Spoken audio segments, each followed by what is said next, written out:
अस्सलाम वालेकुम स्टूडेंट्स, मेरा नाम है समीउल्लाह। तो आज की इस वीडियो में हम बात करने वाले हैं एक मैथमेटिक्स का बहुत ही अहम और दिलचस्प आर्टिकल लिमिट। लिमिट पढ़ने से पहले मैं आपको बताऊंगा कि अगर आप लोग लिमिट को अच्छी तरह से समझना चाहते हैं, इसका अच्छा कॉन्सेप्ट लेना चाहते हैं, तो आप इसकी बेसिक्स को पकड़िए।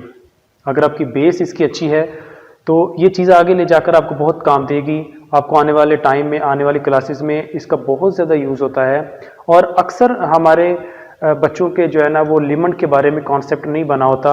वो जस्ट क्वेश्चन को करते तो हैं, लेकिन उनको आइडिया नहीं है कि हमें लिमिट का क्या कॉन्सेप्ट है, लिमिट हम कैसे फाइंड करते हैं, लिमिट किसकी फाइंड करते हैं, लिमिट का बेसिकली मतलब क्या होता है। वो चीज़ हमें जो है ना, वो बच्चों को आमतौर पर नहीं पता होता। तो आज की इस वीडियो में मैं बात करने वाला हूँ लिमिट के बारे में। और लिमिट किसकी ली जाती है, लिमिट का मतलब क्या होता है, लिमिट कैसे ड्राइव की जाती है। और ये चीज़ पढ़ने के बाद हम इस काबिल हो जाएंगे कि हम कंटिन्यूटी सीख सकें और डिफरेंशियबिलिटी सीख सकें। इसी के बाद हम बात करते हैं डेरिवेटिव, फिर इंटीग्रेशन, फिर ये पूरी कैलकुलस जो है ना, वो स्टेप बाय स्टेप आगे मूव करती है। तो लिमिट शुरू करने से पहले मैं आपको ये बता दूं कि अगर आप लोगों ने इसका बेस नहीं पढ़ा हुआ, तो आप मेरी इस वीडियो में कुछ वीडियो बनी हुई है पहले इसी इनके रिलेटेड ही हैं, तो आप उनको देख सकते हैं और अपनी बेस जो है ना बना सकते हैं। तो आप मेरी प्लेलिस्ट में यूट्यूब पे जाकर ज़रूर उनको देखें, ताकि आपका कॉन्सेप्ट इसमें अच्छा बना रहे और ये चीज़ आगे ले जाकर आपको बहुत काम देने वाली है। तो चलिए शुरुआत करते हैं लिमिट की। तो लिमिट पढ़ने से पहले मैं आपको इसका थोड़ा सा पीछे बैक पे लेकर जाऊँगा, ताकि लिमिट की पीछे बुनियाद क्या है, लिमिट कहाँ से आती है। तो सबसे पहले असल में ये एक बिल्कुल कहानी की तरह है, एक स्टोरी की तरह है। ये स्टोरी अगर आप, ये तो ऐसे नहीं कि अगर आपको कोई स्टोरी दी जाए तो आप उसका पहला पेज पढ़ लें और बाद में लास्ट पे चले जाएं, या सेंटर से पढ़ लें लास्ट पे चले जाए, तो आपको स्टोरी की अच्छी समझ नहीं आएगी। तो ये एक बिल्कुल स्टोरी की तरह है। तो आप इस स्टोरी की बुनियाद पकड़िए, फिर आगे स्टेप बाय स्टेप चलिए, तो मेरा ख्याल है कि आप लोग इसमें ज़्यादा अच्छा काम कर सकते हैं। तो चलिए बात करते हैं लिमिट से पहले। लिमिट की कहानी शुरू होती है सेट से। लिमिट की कहानी शुरू होती है सेट से। सेट हम आपको बता चुके हैं कि सेट का मतलब होता है कि well defined object, collection of well defined object is called set. Set की डिफरेंट टाइप्स हैं, वो भी मेरे वीडियो लेक्चर में मौजूद हैं, आप उनमें देख सकते हैं। उसके बाद हम पढ़ते हैं ऑर्डर पेयर। सेट से ऑर्डर पेयर बनते हैं। ऑर्डर पेयर का मतलब होता है कि अगर हम स्पेसिफिक फॉर्म में, स्पेसिफिक ऑर्डर में लिखें तो उनको नाम देते हैं ऑर्डर पेयर। ऑर्डर पेयर से हमने पढ़ा था कार्टेशियन प्रोडक्ट। ऑर्डर पेयर का ही एक सेट होता है जिसको नाम दिया जाता है कार्टेशियन प्रोडक्ट। कार्टेशियन प्रोडक्ट के बाद हमने पढ़ा था रिलेशन। रिलेशन क्या है, रिलेशन सबसेट होता है कार्टेशियन प्रोडक्ट का। तो कार्टेशियन प्रोडक्ट का जो सबसेट है उसको रिलेशन बोलते हैं। रिलेशन की डिफरेंट टाइप्स हैं, जिसमें सिमेट्रिक रिलेशन है, रिफ्लेक्सिव है, और भी बहुत सी हैं। और उनमें से ही एक स्पेशल टाइप है जिसको फंक्शन पढ़ते हैं। फंक्शन एक्चुअली रिलेशन ही होता है, लेकिन एक स्पेशल रिलेशन है।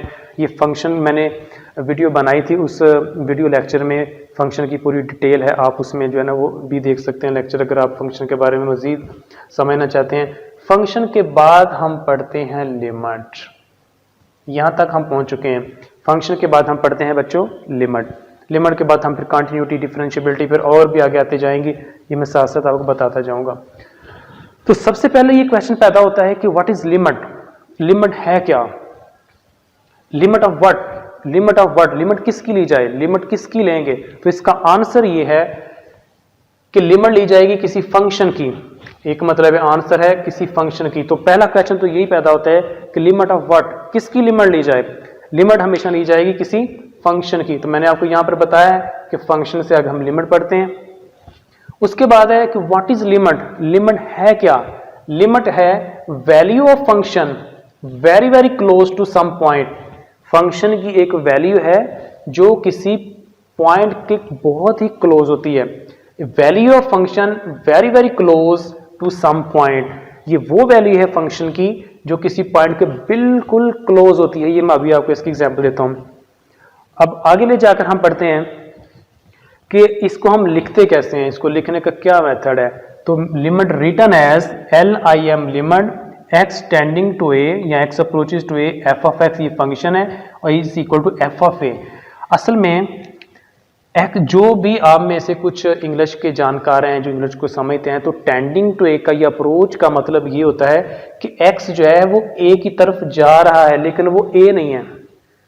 एक्स ए की तरफ जा रहा है, अप्रोच कर रहा है, लेकिन वो एग्जैक्टली ए नहीं है। एफ ऑफ एक्स का मतलब ये फंक्शन है, तो मैंने आपको बताया है कि लिमिट हमेशा ली जाएगी किसी फंक्शन की, और ये जो एफ ऑफ ए आया है ये लिमिटिंग वैल्यू है। लिमिटिंग वैल्यू, ये वैल्यू ऑफ फंक्शन नहीं है, ये लिमिटिंग वैल्यू है। इसको पढ़ते हैं लिमिटिंग वैल्यू ऑफ फंक्शन। मान लीजिए कि हमारे पास एक limit x approach to 2 given है, एक्स स्क्वायर -4 ओवर एक्स -2। तो अगर मैं यहाँ पर 2 पुट करता हूँ तो ऊपर भी 0 आएगा, नीचे भी 0 आएगा। तो 0 ओवर 0 क्या है? 0 ओवर 0 एक इनडिटर्मिनेंट, कुछ भी नहीं है। 0 ओवर 0 कुछ भी नहीं है, ये एक इनडिटर्मिनेंट फॉर्म है। तो अगर ये इनडिटर्मिनेंट फॉर्म है तो इस बात का ये मतलब है कि एक्स की वैल्यू 2 पे अवेलेबल ही नहीं है। एक्स की वैल्यू 2 पे अवेलेबल ही नहीं है। तो क्या मतलब इस बात का सर कि एक्स की वैल्यू 2 पे अवेलेबल ही नहीं है? तो इस बात का ये मतलब है कि जैसे ही मैं यहाँ पुट करूंगा तो ये 0 ओवर 0 फॉर्म बनेगी। तो 0 ओवर 0 एक इनडिटर्मिनेंट है, कुछ भी नहीं है। तो हम कहते हैं कि एक्स की वैल्यू 2 पे अवेलेबल ही नहीं है। एक्स की वैल्यू 2 पे अवेलेबल ही नहीं है। तो जिस पॉइंट पर वैल्यू अवेलेबल ना हो उसी पॉइंट पर हम लिमिट फाइंड आउट करते हैं। ठीक है, तो इस तरह से यहां पर भी x जो है a को अप्रोच कर रहा है लेकिन a नहीं है। हम a की वैल्यू नहीं ले रहे, a पे वैल्यू अवेलेबल नहीं है।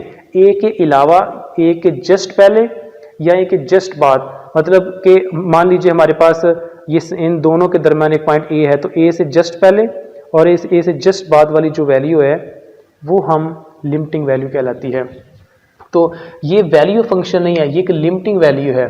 मैं इस बात को दोबारा से रिपीट करता हूँ, जरा गौर से समझिएगा कि x अप्रोचेज a का मतलब ये है कि x की वैल्यू a पर नहीं है, a पे अवेलेबल ही नहीं है। अगर a पे वैल्यू अवेलेबल होती तो मैं लिमिट लेने की जरूरत नहीं थी। लिमिट ली ही उस वक्त जाती है कि जब उस पॉइंट पर वैल्यू अवेलेबल ही ना हो, उस पॉइंट पर वैल्यू अवेलेबल ही ना हो। जैसे यहाँ पर इस एग्जाम्पल में मुझे दिख रहा है कि 2 पे वैल्यू अवेलेबल ही नहीं है, इसी वजह से तो मुझे लिमिट लेनी पड़ रही है। और यही चैप्टर का जो है बेस है, इसी वजह से हम लिमिट पढ़ते हैं कि अगर किसी पॉइंट पर कोई वैल्यू अवेलेबल ना हो तो जिस पॉइंट पर वैल्यू अवेलेबल नहीं है उस पॉइंट पर वैल्यू फाइंड आउट करने के लिए जो हम यूज़ करते हैं टर्म, उसको लिमिट बोलते हैं।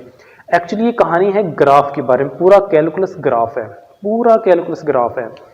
तो इस तरह से होता ये है कि अगर आपके पास कोई ग्राफ है, सपोज कर ले ये ग्राफ है इस तरह से, तो अगर इस ग्राफ में हल्का सा कोई हेयर लाइक क्रैक, बहुत ही छोटा सा, फर्ज करें ये पॉइंट मैंने ले लिया, अगर इस पॉइंट पर ग्राफ ब्रेक कर जाता है, यानी इस पॉइंट पर ग्राफ ब्रेक कर जाता है, या मान लीजिए कि इस पॉइंट पर वैल्यू अवेलेबल ही नहीं है, तो इस पॉइंट पर जब हम वैल्यू फाइंड आउट करेंगे उस पॉइंट पर वैल्यू फाइंड आउट करने का जो मेथड है, जो टर्म है, उसको नाम दिया जाता है लिमिट।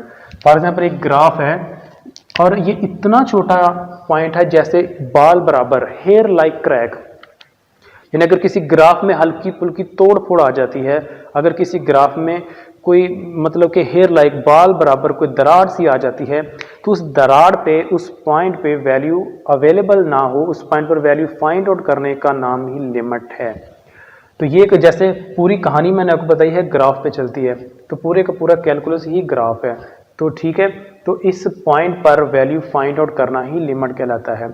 मैं इस चीज़ को दोबारा ले जाकर आगे आपको बताता हूँ, इसको दोबारा से इसका कॉन्सेप्ट बताता हूँ कि लिमिट लेने का मतलब ये होता है कि किसी पॉइंट पर अगर किसी ग्राफ में, मैं ग्राफ से शुरू करता हूँ, अगर किसी ग्राफ में हल्की सी तोड़ फोड़ आ जाए, हल्की सा दरार आ जाए, तो अगर उस पॉइंट के ज़रा सा लेफ्ट पे जस्ट पहले या उस पॉइंट के जस्ट बाद में अगर वैल्यू लगभग बराबर आ जाए तो हम बोलते हैं कि इस पॉइंट पर वैल्यू ले ही लो। लेकिन उस पॉइंट पर वैल्यू अवेलेबल नहीं होगी, उसके नेबर में, उसके नेबरहुड में, उसके आसपास वैल्यू हो सकती है, लेकिन उस पॉइंट पर वैल्यू अवेलेबल नहीं होगी। तो जिस पॉइंट पर वैल्यू अवेलेबल नहीं है उस पॉइंट पर वैल्यू को फाइंड आउट करना कहलाता है लिमिट लेना। तो जैसे ए को अप्रोच तो कर रहा है लेकिन एग्जैक्टली ए नहीं है, और उसका जो वैल्यू कोई ना कोई वैल्यू आएगी वो एफ ऑफ ए है, ये वैल्यू एग्जैक्ट वैल्यू नहीं है, ये लिमिटिंग वैल्यू है। जैसे x2 को अप्रोच कर रहा है, मैंने जैसे ही यहाँ पर 2 पुट किया तो ये 0/0 फॉर्म बन रही है। 0/0 क्या है? कुछ भी नहीं है, एक इंडिटरमिनेट फॉर्म है। और 2 पे वैल्यू अवेलेबल नहीं है, लेकिन 2 के जस्ट पहले हो सकता है कि इसकी वैल्यू में 1.999 ले रहा हूँ, या जैसे 2.00001 ले रहा हूँ।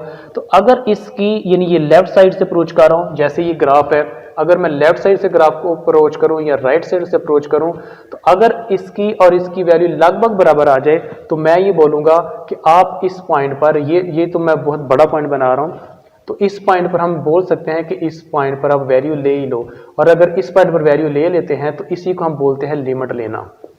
तो अगर मैं लेफ्ट साइड से उसको अप्रोच कर रहा हूं तो इसको लेफ्ट लिमिट कहते हैं, अगर राइट साइड से अप्रोच करके आ रहा हूं तो उसको कहते हैं राइट साइड लिमिट। और अगर लेफ्ट साइड लिमिट और राइट साइड लिमिट इक्वल आ जाए तो हम बोलते हैं कि इस पॉइंट पर वैल्यू आप लगभग ले ही लो, लेकिन वो एक्चुअली वैल्यू नहीं होगी, वो लिमिटिंग वैल्यू होगी। ये मैं बार बार वर्ड रिपीट कर रहा हूँ कि अगर लेफ्ट साइड से वैल्यू जो हम ले रहे हैं, और ये वैल्यू कौन सी है, मतलब ये 2 पॉइंट लिखा हो ना, 2 से जस्ट बाद में, अब जस्ट बाद में क्या हो सकता है, वो 2.00001 भी हो सकता है, वो 2 आप 0 बढ़ा भी सकते हैं। 2 से पहले आप 1.00009 ले सकते हैं, 1.0000009 ले सकते हैं। तो अगर ये वैल्यू और इस साइड से वैल्यू और इस साइड से वैल्यू लगभग बराबर आ जाए तो हम कहते हैं कि वो वैल्यू आप ले ही लो। तो ये बच्चों का कॉन्सेप्ट है लिमिट का। एक्चुअली पूरे का पूरा ये पूरी की पूरी जो चीज़ है वो ग्राफिकली है, ग्राफ पे बात करते हैं हम। अब आगे ले जाकर हम अगर बात करें कि ग्राफ से हम अगर किसी ग्राफ में हल्की फुल्की तोड़ फोड़ आ जाती है तो हम उस पॉइंट पर वैल्यू जो निकालते हैं वो लिमिटिंग वैल्यू होती है। तो चैप्टर का नाम हो गया लिमिट, चैप्टर का नाम हो गया लिमिट। और अगर हम ये बोले कि अगर कोई ग्राफ चल रहा है, अगर कोई ग्राफ कंटिन्यूस चल रहा है, तो उस ग्राफ में अगर कोई ब्रेक नहीं आया, अगर उस ग्राफ में कोई ब्रेक ना आए तो चैप्टर का नाम हो गया कंटिन्यूस। सपोज कर लीजिए हमारे पास कोई ग्राफ है, ये ग्राफ ऐसे है, तो अगर इस ग्राफ में कोई ब्रेक नहीं है, कोई ब्रेक नहीं है, लिमिट में तो ग्राफ ब्रेक कर रहा होता है ना, तो अगर उसमें कोई ग्राफ में ब्रेक नहीं है तो हम चैप्टर का नाम हो गया कंटिन्यूस। तो हम चैप्टर में पढ़ते हैं कंटिन्यूटी। तो अगर मान लीजिए अगर किसी ग्राफ में ब्रेक आ जाता है, तो अगर किसी ग्राफ में ब्रेक आ गया तो उसको बोलते हैं डिसकंटिन्यूस। तो चैप्टर का नाम हो गया डिसकंटिन्यूस। फिर उससे अगला जाकर दोबारा से ग्राफ पे ही बात करेगा। तो अगर किसी ग्राफ में ब्रेक नहीं आया, बिल्कुल शार्प आ गया, शार्प का मतलब है कोई अचानक सा मोड़ आ गया, अचानक सा कोई एज आ गया, जैसे ये है, ये एज आ गया, जैसे यहां पर एक एज आ गया, तो चैप्टर का नाम हो गया डिफरेंशिएबिलिटी। तो है तो ये सारे का सारा ग्राफ ही, तो चैप्टर का नाम हो गया डिफरेंशिएबिलिटी। तो डिफरेंशिएबिलिटी कब होती है कि अगर कोई ग्राफ इस तरह से खेल रहा हो कि वो अचानक से उसमें बेंड आ जाए, जैसे आप रोड पे जा रहे हैं तो अचानक ऐसे गली में टर्न आ जाए, बेंड आ जाए, तो उसको हम कहते हैं, है तो ये ग्राफ ही, उसको उस चैप्टर का नाम होगा डिफरेंशिएबिलिटी। उससे आगे ले जाकर हम बात करें कि अगर हम किसी ग्राफ का टेंजेंट फाइंड करते हैं, फॉर एग्जांपल ये